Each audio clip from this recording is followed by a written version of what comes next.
ونسلم على رسوله الكریم۔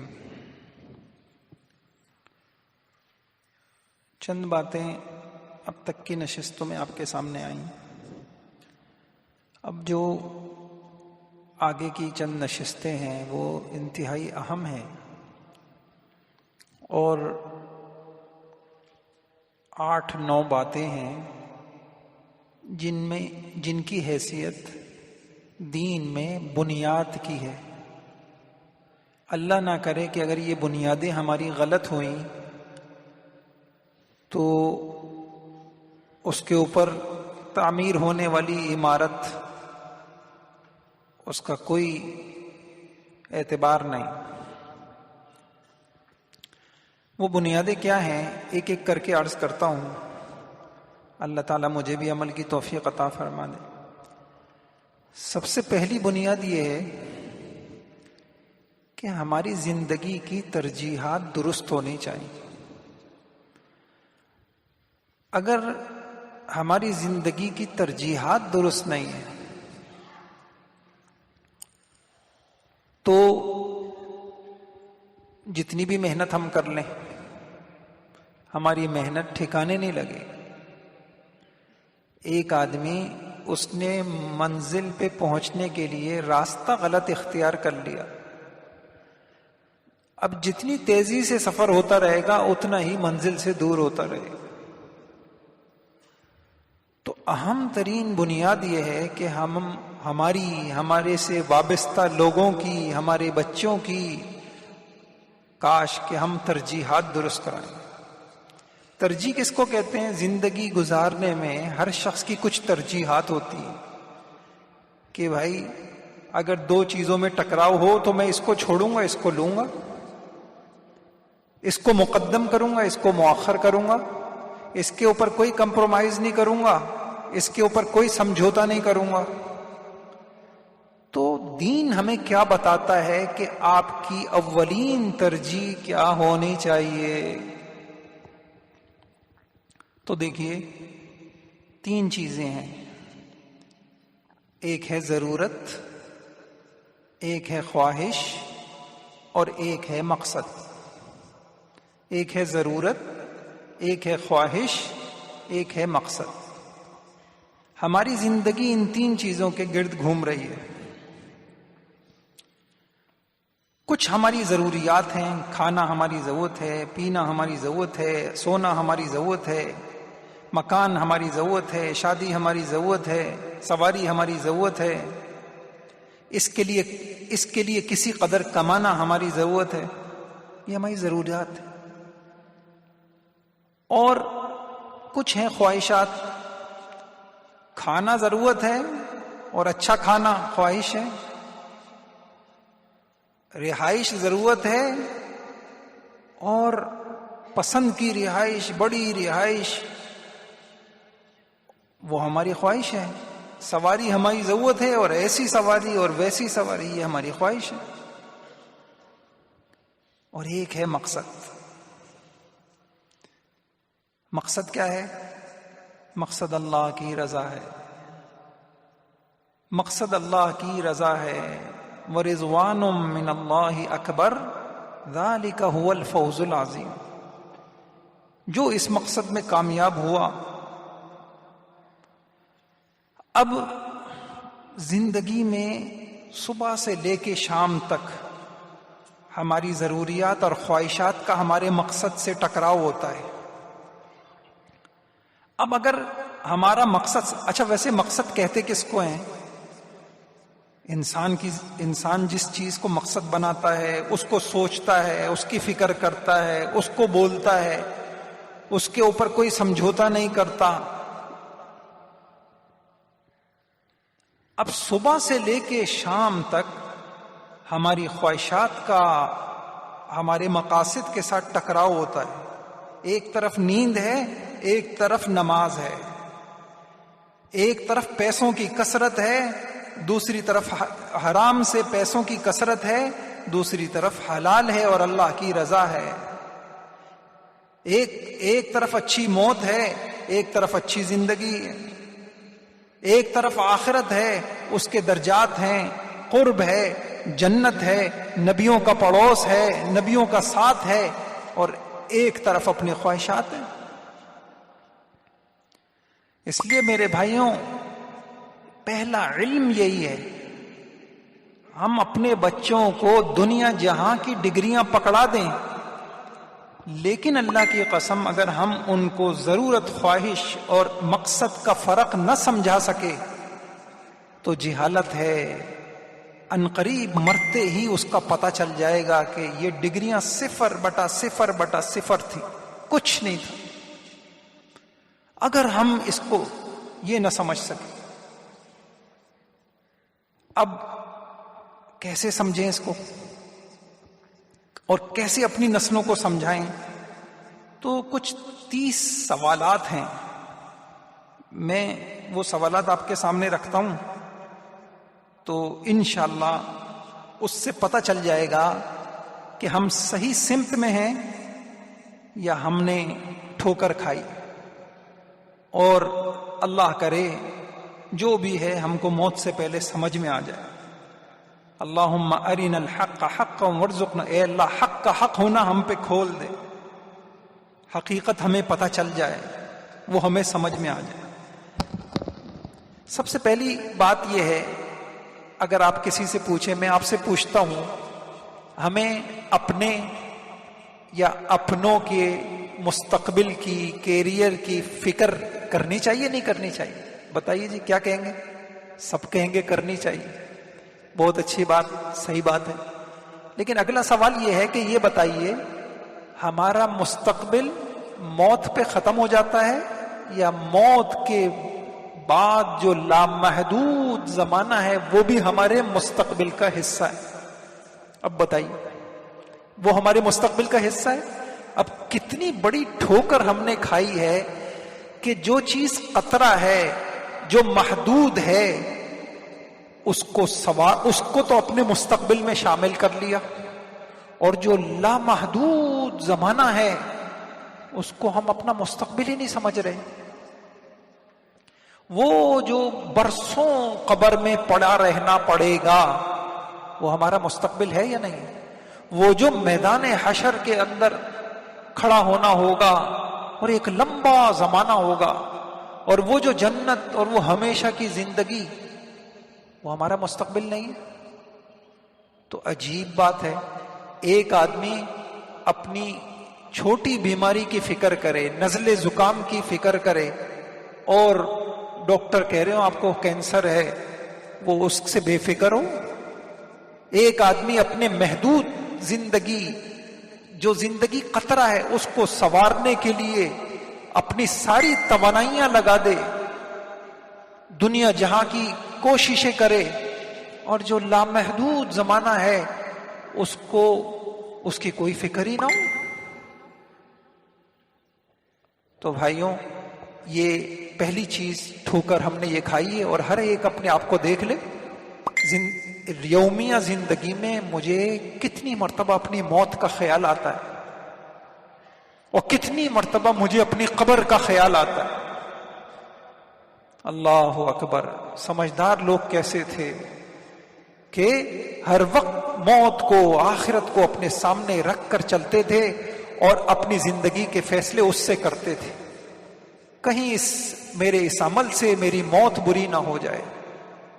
آپ دیکھیں اللہ والوں کے پاس، علماء کے پاس بیٹھیں، آپ کو پتہ چلے گا کون سے اعمال پر حسن خاتمہ ہوتا ہے اور کون سے عمل ہیں جن سے بری موت آتی۔ تو پہلی بنیاد کیا ہوئی ہماری کہ جب ہم مستقبل کی فکر کریں، اپنی یا اپنوں کی، تو ہم مسلمان ہیں، ہم کلمہ گو ہیں، ہم موت کو مانتے ہیں، ہم یہ نہیں کہتے کہ موت کے بعد بس گل سڑ گئے، ختم ہو گئے۔ ہمارا ایمان ہے کہ موت کے بعد بھی ایک زندگی ہے۔ تو بھائیوں، اس کی بھی فکر کر لیا کریں۔ کتنی عجیب بات ہے، ہم سب یہ فکر کرتے ہیں کہ میرے مرنے کے بعد میری اولاد کا کیا ہوگا، لیکن ہم یہ فکر نہیں کرتے میری اولاد کے مرنے کے بعد میری اولاد کا کیا ہوگا۔ جب وہ مریں گی اور وہ اس طرح کی زندگی گزار کر اگر میری اولاد قبر میں گئی تو ان کا کیا بنے گا۔ اس طرح کی زندگی گزار کر میری اولاد اللہ کے سامنے کس منہ سے کھڑی ہوگی؟ میں کس منہ سے کھڑا ہوں گا؟ میری بیوی کس منہ سے کھڑی ہوگی؟ تو پھر یہ ہے، اب اگر ہمیں اپنی ترجیحات درست کرنی ہے تو بولنا پڑے گا، اپنے گھر میں اس کو بولیں، بیٹا محدود زندگی ہے، بیٹا کیا ہو گیا، حالات ہیں، محدود زندگی ہے، ٹھیک ہے گزر جائے گی، بیٹا لامحدود زندگی کی فکر کرو، وہاں پیچھے نہ رہ جائیں، وہاں ناکام نہ ہو جائیں۔ اچھا، اگلا سوال یہ ہے کہ اب اتنا تو سمجھ میں آ گیا، ایک مستقبل وہ ہے جو موت تک کا ہے، اور ایک مستقبل وہ ہے جو موت سے شروع ہوگا۔ اب یہ ہے کہ اگر میں یہ سوال کروں اپنے آپ سے بھی آپ سے بھی، ہمیں اپنے کون سے مستقبل کی زیادہ فکر کرنی چاہیے؟ جو موت تک ہے بس اس کی، یا جو موت کے بعد شروع ہوگا اور پھر کبھی ختم نہیں ہوگا اس کی؟ تو سب یہی بولیں گے کہ جی ہمیں اس کی زیادہ کرنی چاہیے۔ لیکن پھر اگلا سوال یہ ہے کہ ہم کر کیا رہے ہیں؟ ہم موت سے پہلے مستقبل کی زیادہ فکر کر رہے ہیں یا موت کے بعد والے کی کر رہے ہیں؟ کر کیا رہے ہیں؟ ہم محدود کو سنوارنے پہ لگے ہوئے ہیں، لگژری، پرتعیش اور آسائشوں سے بھرپور مجھے زندگی مل جائے، کوئی کمی نہ رہ جائے، میرے بچوں کو کسی قسم کی ہماری کمی نہ رہ جائے، اور آخرت کے اعتبار سے تو ہم کون سے مستقبل کی زیادہ فکر کر رہے ہیں؟ پھر اگر یہ سوال کیا جائے کہ دنیا اور آخرت کا جب تقابل آتا ہے میری زندگی میں تو میری ترجیحات کیا ہوتی ہیں؟ اگر یہ سوال کیا جائے، تین صورتیں سامنے آئیں گی کہ ہمیشہ دنیا کو میں ترجیح دیتا ہوں آخرت پر، دوسری صورت ہمیشہ آخرت کو میں ترجیح دیتا ہوں دنیا پر، تیسری صورت کبھی دنیا کبھی آخرت، کبھی دنیا کبھی آخرت۔ ہونا کیا چاہیے؟ اب اگر آخرت کو مقصد بنایا ہوگا تو پھر انسان کہے گا جان جاتی ہے چلی جائے، آخرت نہ جائے، اللہ نہ جائیں، اور جاتا واتا کچھ نہیں ہے، ایک ہلکا سا امتحان اللہ پاک لیتے ہیں۔ امتحان ضروری ہے، ترقی کے لیے امتحان ضروری ہے، یہ دارالامتحان ہے، ہلکا سا امتحان ہوتا ہے۔ کل میں نے آیت پڑھی تھی لِيَعْلَمَ اللَّهُ مَن يَخَافُهُ بِالْغَيْبِ، لِيَعْلَمَ اللَّهُ مَن يَخَافُهُ بِالْغَيْبِ، میں دیکھنا چاہتا ہوں بن دیکھے مجھ سے کون ڈرتا ہے، بن دیکھے میرے حکموں پہ کون چلتا ہے۔ ایک طرف دنیا جاتی بھی نظر آتی ہے اور ایک طرف اللہ کی رضا ہوتی ہے۔ جمنے والوں کے لیے وَالْعَاقِبَةُ لِلْمُتَّقِينَ، جمنے والوں کے لیے انجام بہترین انجام ہوتا ہے۔ دنیا بھی سنوار دیتے ہیں اللہ، موت بھی خوبصورت آتی ہے۔ ایک سوال ہم اپنے آپ سے یہ کریں کہ میں نے یوں کیا کہ قرآن سے کچھ موتیں جمع کی، آیتیں جمع کی، اللہ تعالیٰ نے آیتوں میں ذکر کیا ہے کہ کچھ لوگ ایسے مرتے ہیں، کچھ ایسے مرتے ہیں، کچھ ایسے مرتے ہیں۔ اب میں آپ کے سامنے رکھتا ہوں، آپ بتائیے گا کہ ہمیں کون سی موت اپنے لیے پسند ہے۔ ایک موت وہ ہے اگر آج ہمیں موت آ جائے، آج پیر کا دن ہے، آج پیر کا دن ہے، آج ہمارا انتقال ہو جائے تو کیا میں اپنی زندگی پہ نظر ڈالتے ہوئے یہ کہہ سکتا ہوں کہ میں نے بہت اچھی زندگی گزاری، بہت بامقصد زندگی گزاری، اور میں نے بہت اپنی حد تک کوشش کی کہ میری زندگی اچھی ہو، اللہ کی رضا والی ہو؟ کیا میں کہہ سکتا ہوں آج؟ ایک موت کیا ہوتی ہے؟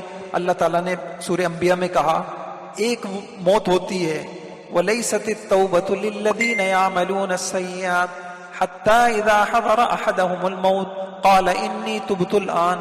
کچھ لوگ اس طریقے سے مرتے ہیں، ساری زندگی اللہ کی نافرمانی بیان سنتے رہے، استغفار، توبہ، رمضان آتا رہا، اللہ موقع دیتے رہے، کر لیں گے بل لیفجر اماما سوف اتوب، ابھی کر لیں گے انشاءاللہ، تھوڑا کر لیں گے۔ جب موت کا وقت آتا ہے پھر کہتے ہیں یا اللہ میری توبہ، اور اللہ کہتے ہیں یہ توبہ قبول نہیں ہے۔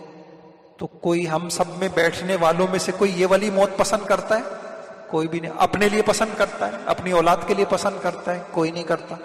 اور ایک موت کیا ہوتی ہے کہ انما التوبۃ علی اللہ للذین یعملون السوء بجہالہ ثم یتوبون من قریب. غلطی ہو گئی, فوراً رو دھو کے گڑ گڑا کے اللہ سے معافی مانگی, فوراً معافی مانگی, اپنی غلط زندگی سے توبہ کی. حکم سامنے آیا یہ تجارت حرام ہے, یہ عمل ناجائز ہے, بس فوراً یا اللہ غلطی ہو گئی, یا اللہ غلطی ہو گئی. ایک موت وہ بھی ہوتی ہے. ایک موت ہوتی ہے جس کو آپ حسرت کی موت کہہ لیں. حتی اذا جاء احدهم الموت قال رب ارجعون. اے اللہ غفلت سے گزار کے آیا, یا اللہ واپس کر دے, اب نیک بن کے آؤں گا. یہ والی موت کسی کو پسند ہے کہ موت کے وقت ہمیں یہ کہنا پڑے ہے اللہ رب ارجعون لعلی اعمل صالحا. اے اللہ نمازیں چھوڑتا ہوا آیا, حرام کماتے ہوئے آیا, حق تلفیاں کرتے ہوئے آیا, حقوق پامال کرتے ہوئے آیا, غیبتیں کرتے ہوئے آیا, بدنظری کرتے ہوئے آیا, ماں باپ کو ستاتے ہوئے آیا. اے اللہ ایک مرتبہ بھیج دے, ایک مرتبہ بھیج. ابھی قریب میں ایک نوجوان نے مجھے کہا کہ میں نے خواب دیکھا, میری موت کا وقت آ گیا ہے. کہنے میری عجیب کیفیت ہو گئی, اور اس وقت یہ کیفیت تھی یا اللہ میں نے تو کوئی تیاری کی ہی نہیں, میں نے تو کوئی تیاری کی ہی نہیں. یہ احساس میرے اوپر ایسا غالب آیا آئے, میں نے تو کوئی تیاری کی نہیں. تو ایسی موت ہمیں پسند ہے؟ نہیں پسند ہے. ایک موت ہوتی ہے حسرت کی موت. یومئذ یتذکر الانسان وانى له الذکریٰ. پھر اس دن انسان سوچے گا, پھر وہ سوچنے کا وقت نہیں ہوگا. ایک موت ہوتی ہے ذلت اور اذیت کی موت, فرشتے مار رہے ہوتے ہیں.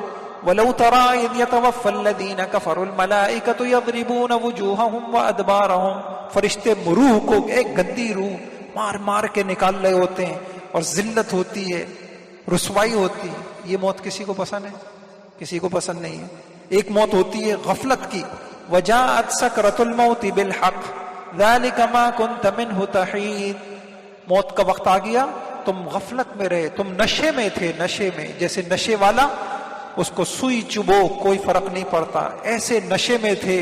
تم کو جھنجھوڑا جاتا تھا, تم کو آخرت یاد دلائی جاتی تھی, رمضان آتے تھے, تمہارے گھر سے جنازے نکلتے تھے, تم کو کوئی اثر نہیں ہوتا تھا. اب وہ موت آ گئی ہے, بتاؤ اب آنکھوں سے پردہ ہٹ گیا ہے. ایک موت یہ بھی ہوتی ہے. کلا اذا بلغت التراقی وقیل من راق وظن انه الفراق والتفت الساق بالساق الى ربك يومئذ المساق. پنڈلی پنڈلی سے لپٹے گی, جان روح نکلے گی. ڈاکٹر آ کے کہہ دیں گے کہ بس جی اب دعا کیجیے. اس وقت ایک موت ہوتی ہے کامیاب ترین موت. فاما ان كان من المقربین فروح وریحان وجنت نعیم. کچھ لوگ وی آئی پی لوگ ہوتے ہیں, اللہ کے مقرب ہوتے ہیں, زندگی بامقصد گزار کے آئے, ان کو بھی موت آتی ہے. پھر خوشبوئیں ہوتی ہیں, بہاریں ہوتی ہیں, خوشخبریاں ہوتی ہیں. ایک موت ہوتی ہے, ایک موت ہوتی ہے بے خوفی کی موت. اللہ اکبر, بے خوفی کی موت. ان الذين قالوا ربنا الله ثم استقاموا تتنزل عليهم الملائكة الا تخافوا ولا تحزنوا. فرشتے آتے ہیں, گھبراؤ مت, گھبراؤ مت. دنیا میں بھی ہم تمہارے ساتھ تھے, تم نیک عمل کرتے تھے, ہم تمہارے ساتھ تھے, اب ہم تمہارے ساتھ ہیں, ڈرنے کی ضرورت نہیں. بے خوفی کی موت, اسلام والی موت, شہادت والی موت, پاکیزگی کی موت, گندی موت, قابل رشک موت. حدیث میں آتا ہے مومن مرتا ہے تو اس کے لیے آسمان کے 2 دروازوں میں سے, جن دروازوں میں سے اس کے نیک عمل اوپر ہے, وہ سارے دروازے اس کے لیے کھول دیے جاتے ہیں, اور اس کی موت پہ آسمان بھی روتا ہے. فما بکت علیہم السماء. کچھ لوگ اس طرح سے مرتے ہیں کہ نہ آسمان ان کی موت پہ روتا ہے, نہ زمین, بلکہ انسانیت کو راحت ملتی ہے ان سے, اور کچھ اس طریقے سے مرتے ہیں. تو میرے بھائیوں, اگر بامقصد زندگی ہوگی تو ہم زندگی سے زیادہ موت کو سوچیں گے کہ بھائی میں تو ایک اچھی موت لینے کے لیے آیا ہوں, اللہ کرے مجھے موت اچھی آ جائے. فیصلہ تو موت پہ ہوگا. ابھی کیسے ہیں, باعزت ہیں, وی آئی پی ہیں, پروٹوکول ہے, یوں ہے یوں ہے, کچھ نہیں پتہ. فیصلہ تو موت پہ ہوگا، اس دن فیصلہ ہو جائے گا۔ اچھا یہ عجیب بات ہے، آپ کسی کے سامنے بھی یہ رکھ دیں کہ بھئی آپ کو کون سی موت پسند ہے، تو سب لگائیں یہ والی پسند ہے، یہ والی پسند ہے۔ اب میں آپ سے اپنے آپ سے بھی ایک سوال کر رہا ہوں، کیا یہ کہنا صحیح ہے کہ جیسی زندگی ویسی موت؟ کیا یہ کہنا صحیح ہے جیسی زندگی ویسی موت؟ تو بھائی اگر ایمان والی زندگی تو ایمان والی موت، کلمے والی زندگی تو کلمے والی موت، نافرمانی والی زندگی تو نافرمانی والی موت۔ تو عجیب بات نہیں ہو گئی؟ چاہیے اچھی موت، کلمے والی موت، ایمان والی موت، لیکن زندگی امانت داری والی، ایمان والی۔ ہم میں سے جتنے بیٹھے ہیں آپ کسی سے پوچھ لیں، سب کہتے ہیں یا ہمارا دل چاہتا ہے کہ سجدے کی حالت میں موت آئے، اعتکاف کی حالت میں موت آئے، بیت اللہ کے سامنے موت آئے، سب کہیں گے نماز میں موت آئے۔ لیکن بھائی جو نماز پڑھے گا تو اس کی نماز اس کے لیے متوقع ہے نا کہ انشاءاللہ موت ایسی آئے گی۔ جو قرآن پڑھتے پڑھتے زندگی گزارے گا تو اس کی موت آئے گی۔ جو مسجد سے تعلق رکھے گا تو اس کے لیے امید ہے کہ انشاءاللہ مسجد والی موت آئے گی۔ تو بھائی جب یہ کہنا صحیح ہے کہ جیسی زندگی ہوگی ویسی موت آئے گی، کتنے لوگ یہ چلے گئے قبر میں اور وہ یہ کہہ رہے تھے کہ انشاءاللہ کل سے نمازی بن جائیں گے، اگلے رمضان سے نمازی بن جائیں گے، حج کر کے آئیں گے پھر نمازی